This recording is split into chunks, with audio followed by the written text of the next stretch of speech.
5,000 fighters of the Israeli Givati brigade died instantly after Iranian missiles struck Israel's defense line on the Gaza border. The sudden attack occurred without warning. No drone noise, no signals from the air defense system.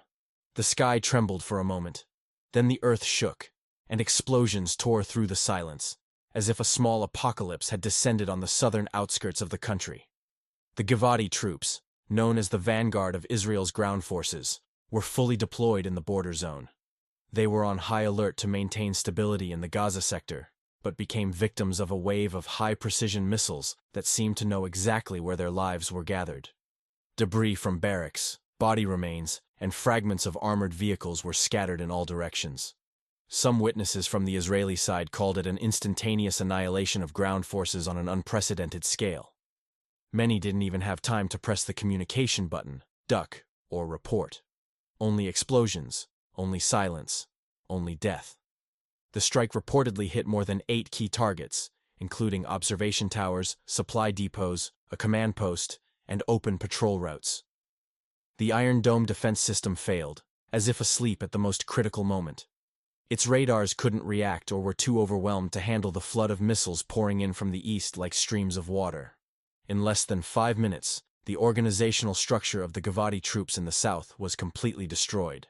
Central Command managed to send a retreat order to the remaining units, but there was no response. Silence. Silence. The message went unread because all its recipients were already dead. Israel now faces a massive breach in its security system, not just militarily but psychologically. This strike sent a clear message. Even well-trained, heavily armed and battle-ready troops can be obliterated by a single wave of missiles. This isn't just a battlefield defeat. It's a technological annihilation of overconfident people stationed at the border of a land they thought untouchable. After 5,000 Givati soldiers vanished without firing a shot, Tel Aviv ceased to be calm. The military headquarters turned into a crisis center with no clear plan of action. Phones rang incessantly, but most calls carried a single phrase: "We've lost all points in the south." The initial panic wasn't due to the number of casualties, but the complete loss of contact with the military network in southern Gaza. Passive radars, radio signals, reconnaissance drones, all went silent. It took nearly an hour for IDF headquarters to realize this wasn't a technical glitch, but the loss of all operational units in one sector. The Iron Dome, until then considered Israel's sky shield, failed to launch a single interceptor projectile. Preliminary reports suggest Iran used a new type of missile with electromagnetic stealth technology, rendering Israeli radars akin to lampposts rather than military equipment. Even more painful was that the strike targeted not Tel Aviv, Haifa, or power centers, but the ground troops directly, a clear signal that their defense was fragile where it should have been strongest. Local media reports state that the Prime Minister immediately convened an emergency meeting with top generals, but their tone resembled that of disoriented people rather than decision-makers. Some well-known figures who typically make official TV statements now stayed silent, avoided cameras, or only said, "We're still investigating." The atmosphere on the streets began to shift. Residents started asking, if 5,000 soldiers can vanish in minutes, who guarantees the next missile won't hit their homes?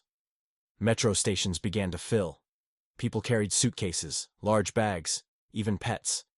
There's no official evacuation order, but the wave of fear spreads faster than military commands.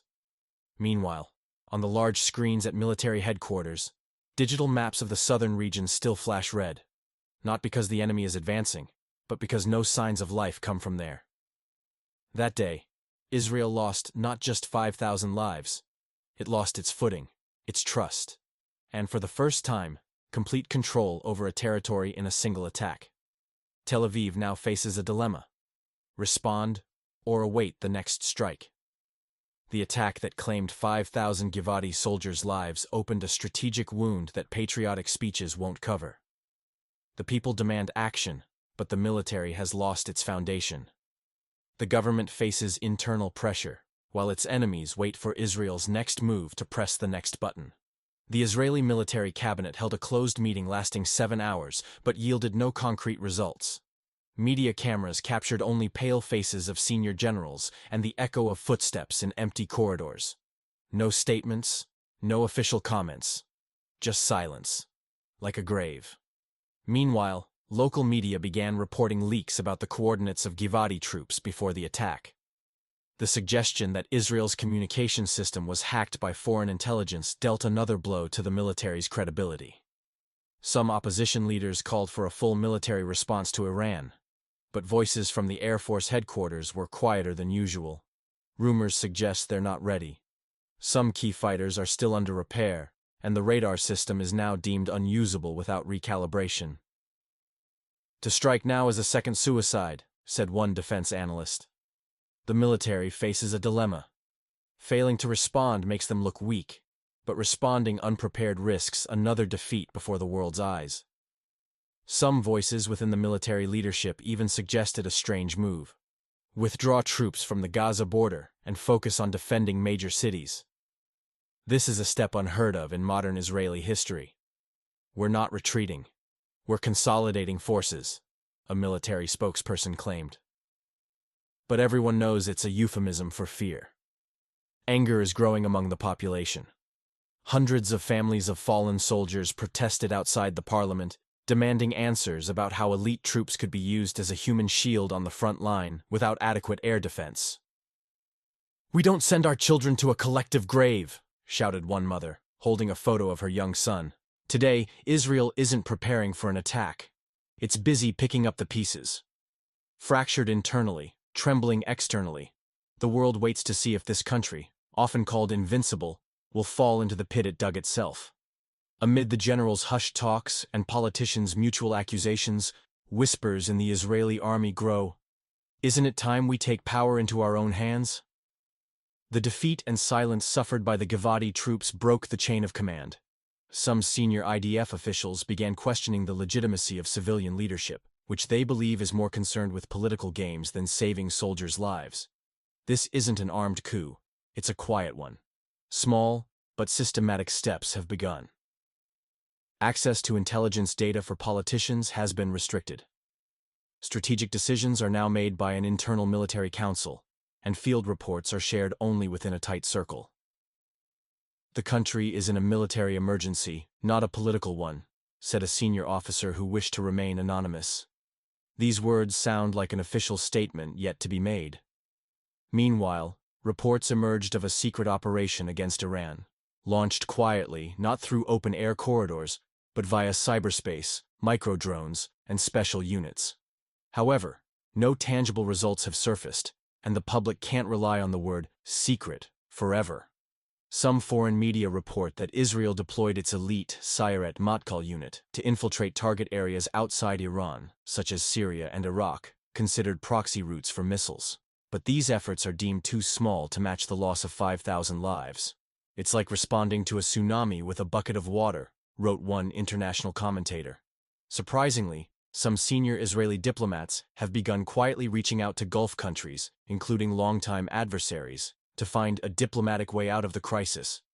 They're looking for war allies, they're looking for an exit, said an anonymous source from the UN office. Domestically, pressure on the government is mounting. Public demonstrations have shifted from solidarity slogans to demands for resignations. The Prime Minister's office is guarded, its gates locked. Some cabinet members have started deleting their social media accounts due to attacks from families of fallen soldiers. This isn't just another missile strike. It's about a fractured system that was considered unshakable for decades. Israel lost not only thousands of soldiers, but its foundation, public trust, military discipline, and regional dominance. On these ruins, other parties are beginning to build a new chessboard, including those who have stayed silent but never forgotten the events of recent decades.